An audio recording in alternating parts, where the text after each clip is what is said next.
It's the W.E.S.T podcast.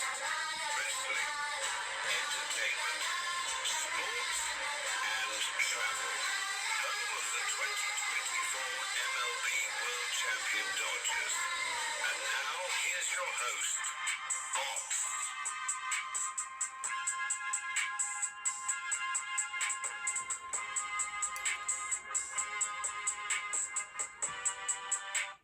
What up? What up? It's another Saturday, another episode of the W.E.S.T podcast. I am your host, of course, Mots. What's going on, peoples?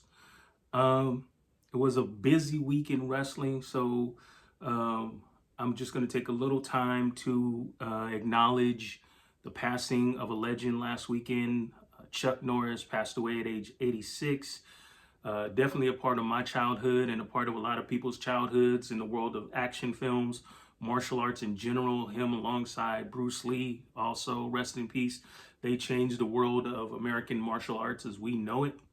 So, God bless Chuck Norris, rest in peace.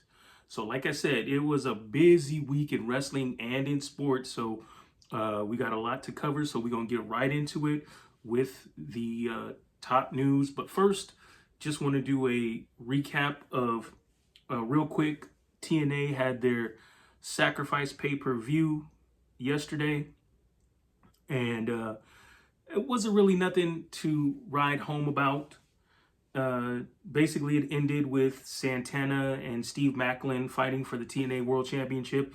It ended in a no contest due to an injury to Steve Maclin. It looked like Santana maybe kicked him a little bit too hard. It was a real injury. They did actually, it looked like they did actually, stop the match. Steve Maclin couldn't continue. I don't know if it was the actual kick that did it, but before the kick, he looked fine. He was wrestling. They were exchanging blows, punching each other, chopping each other. And then finally, Santana threw a kick, and it knocked Steve Maclin kind of to his feet. And he really couldn't get up. Referee went over to check. And then she kind of, that's when she called the match. And I don't think they would write it that way, to end the match that way, like a squash. I mean, if they were going to do like the other guy can't compete anymore, I think they would have done it with like a bigger move or a bigger spot, as they call it. Basically, like maybe Maclin falling off of a giant, somewhere high or something like that. I don't think they would write it like that. So I think the injury is real. It looked like maybe a concussion. So the match basically ended in Eddie Edwards coming out because he has a guaranteed shot at the TNA World Championship. So he basically brawled with Santana until he got put through a table, and that's where the show ended. But the highlight of the show was TNA President Carlos Silva with Tommy Dreamer, and back on TV for the first time, the ultimate finesser, Chris Bay, coming back from a broken neck. One of my dudes, back on TV, introduced the signing of international sensation French superstar Ricky Sosa. Ricky Sosa is now a part of the TNA roster. So that was the big news there. All right, so let's get to the big news of the week. The big story of the week was this. Okay, so last week I reported that Tama Tonga, formerly of Bullet Club, now part of the MFTs with Solo Sikoa, was fined for posting rehearsals from last week on his social medias. And this week he actually responded to the fine, and we got the sound. So this is what he said about the fine. But it's all good. All good. It's worth it. How'd I go to my happy place? After that shenanigans, I had to go to the world's happiest place to get myself smiling again. Nah, I've been smiling. I think that's the biggest thing is, man, we get hit with something, you just take the hit, keep on moving. Can't let that bring you down, You just gotta keep on moving. Am I in a doghouse? I've been in a doghouse my whole life.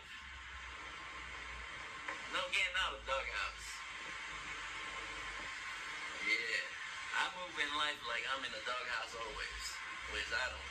Yeah, but all right. There you have it from Tama Tonga himself, basically saying he's lived life like he's always in trouble. But I know back in Japan, he had a good working relationship with New Japan management, especially the president, the ace, Tanahashi.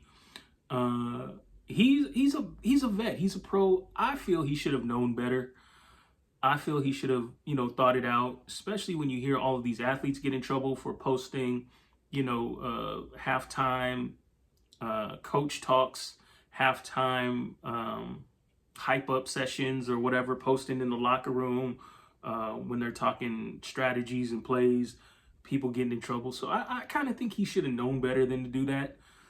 So we'll see going forward if it has anything to, or if it affects his in-ring status, but I don't think it will. But I think that I think they've squashed the issue, WWE and Tama Tonga. So Tama Tonga didn't necessarily have the best week last week or really this week, but let's see who is.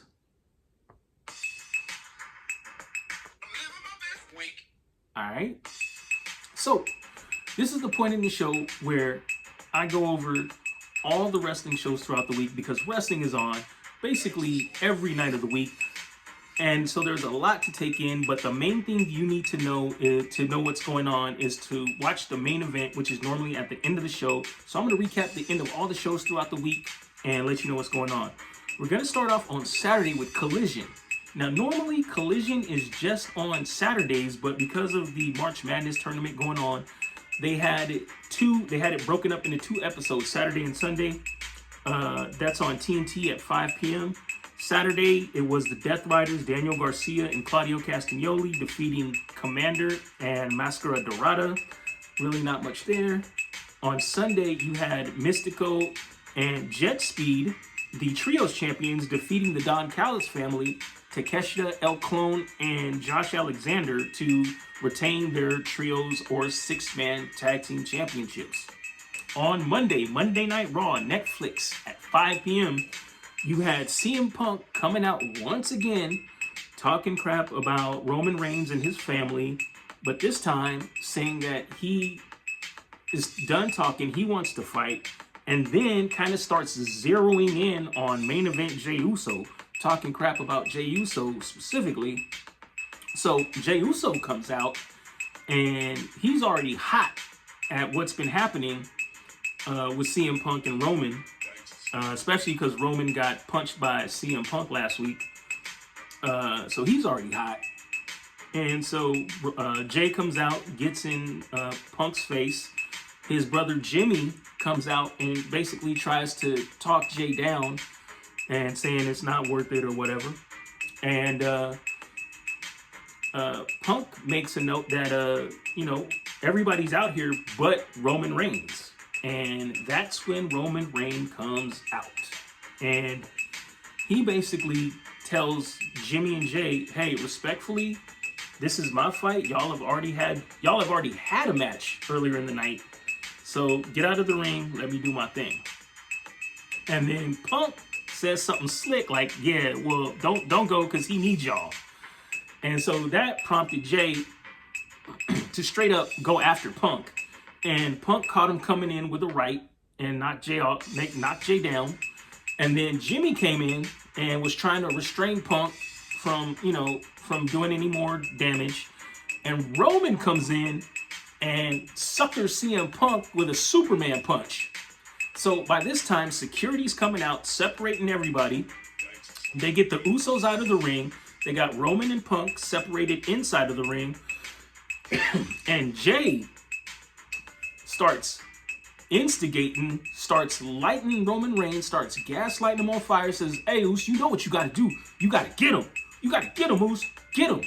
And this sets Roman on fire. He runs full speed, spears CM Punk, and gives him the most savage beating I have ever seen. He was beating him from inside to outside the ring, and finally powerbombed him through the announce desk. So that's how Monday Night Raw ended. A lot of action there. Let's go to Tuesdays. NXT on the CW at 5 p.m. You had Tony D'Angelo defeating Ricky Saints by DQ, disqualification, because Ethan Page interfered.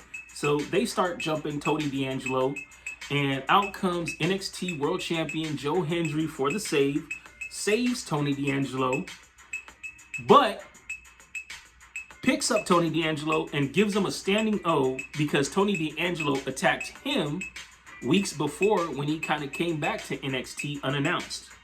So apparently there is a two-dimensional power struggle or tug of war for the TNA World Championship now.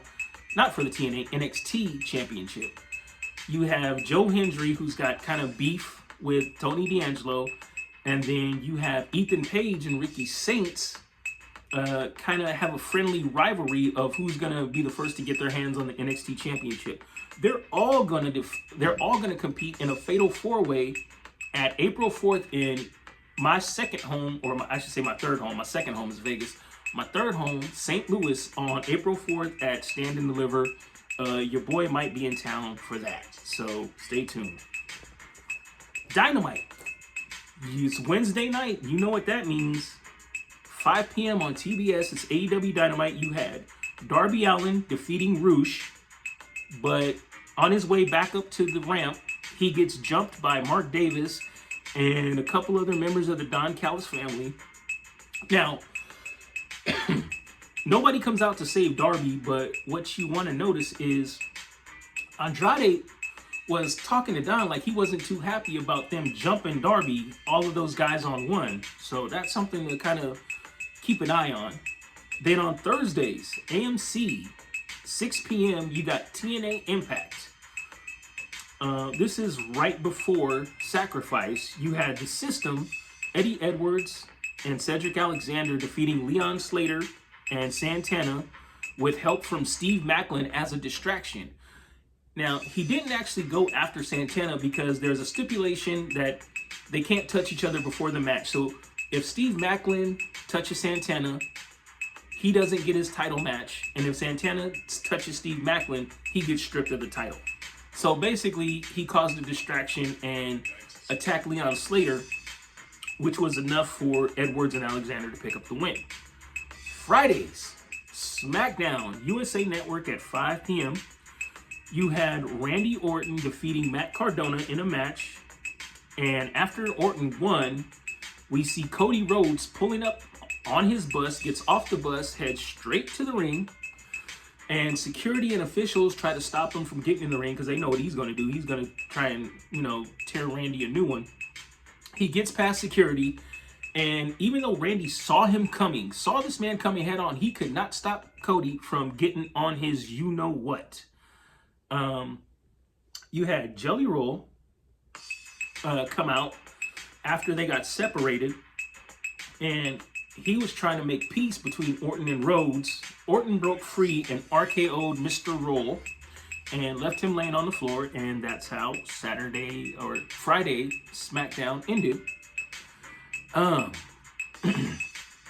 So as far as who is living their best week, I got to give it to TNA Impact because of the signing of Ricky Sosa and just basically all of the positive movements they've been taking ever since aligning themselves with WWE and having a direct working relationship with NXT. This was so much better than when they were aligned with AEW, who really, I don't know what the deal was behind the scenes, but on TV it looked like AEW was just using TNA. They were poaching their stars like Taya Valkyrie, Deonna Purrazzo, and most recently Speedball Mike Bailey.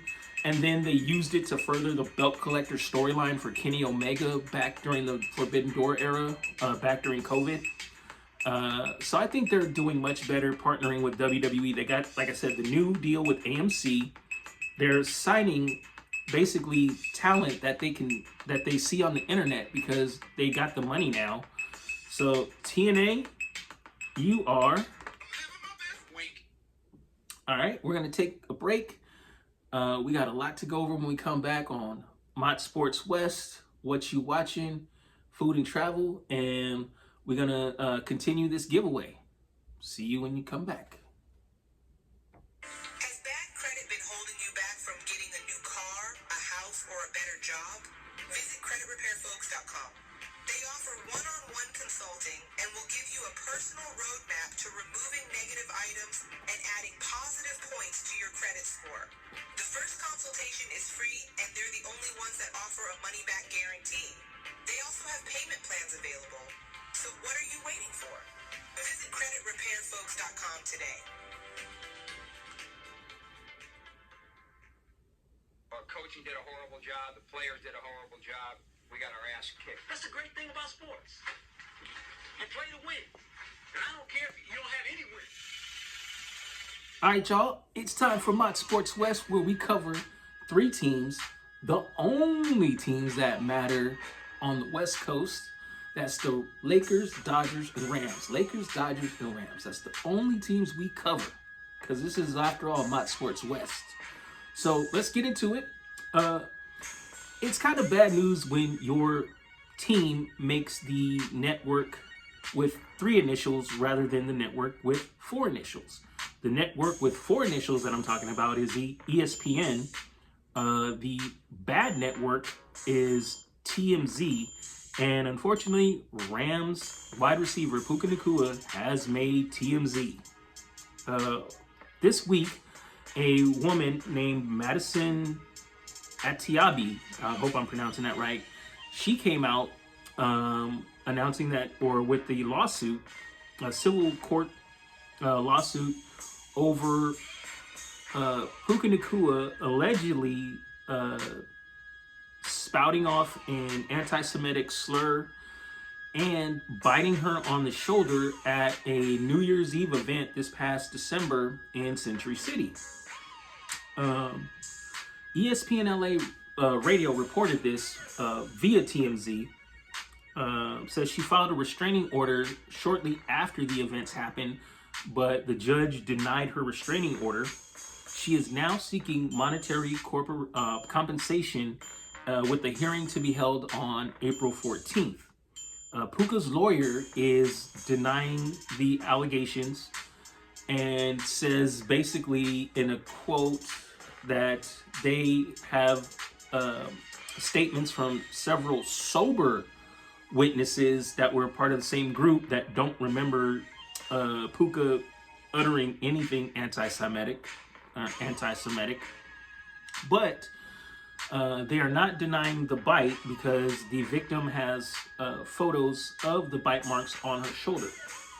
Now, to Puka's side and their credit, they have video of the plaintiff, of Madison, behaving in a manner that is, quote, contrary to what her claim is.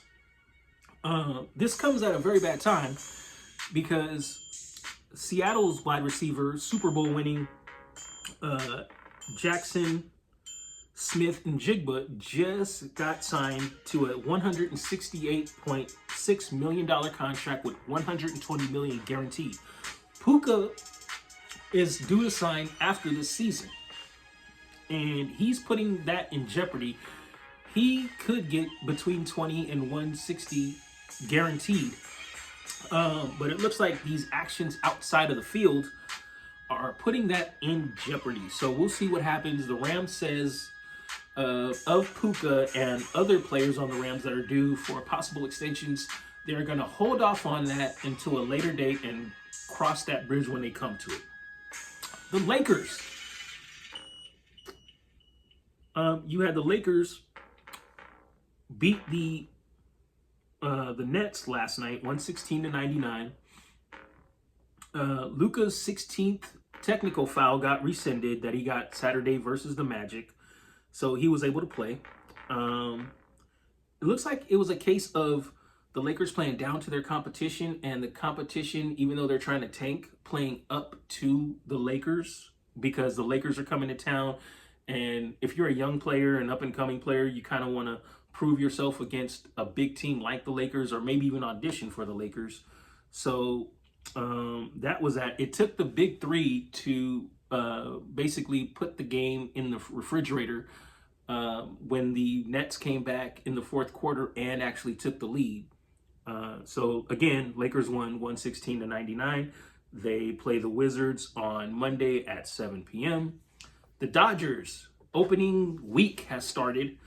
They already beat the Diamondbacks Thursday on opening day, 8-2. And the Dodgers beat the Diamondbacks again last night, 5-4. They play game 3 in their 3-game series today at 6:10 p.m. So hopefully you'll be watching that, but I want to know what you are watching. All right, so all the shows are coming back. All of my shows are coming back, and it's time for that season. I am watching right now Invincible season 4. If you remember, Invincible is probably one of the highest rated shows, especially on Amazon.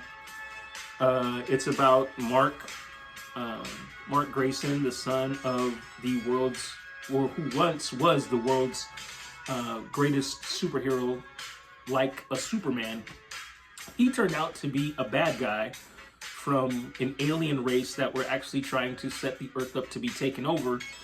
Mark, of course, fought against his father, having his own superpowers and becoming invincible. So everything that's gone on in the past 3 seasons, it looks like season 4, I haven't gotten into it yet. There's only 3 episodes out. I've only gotten through 1.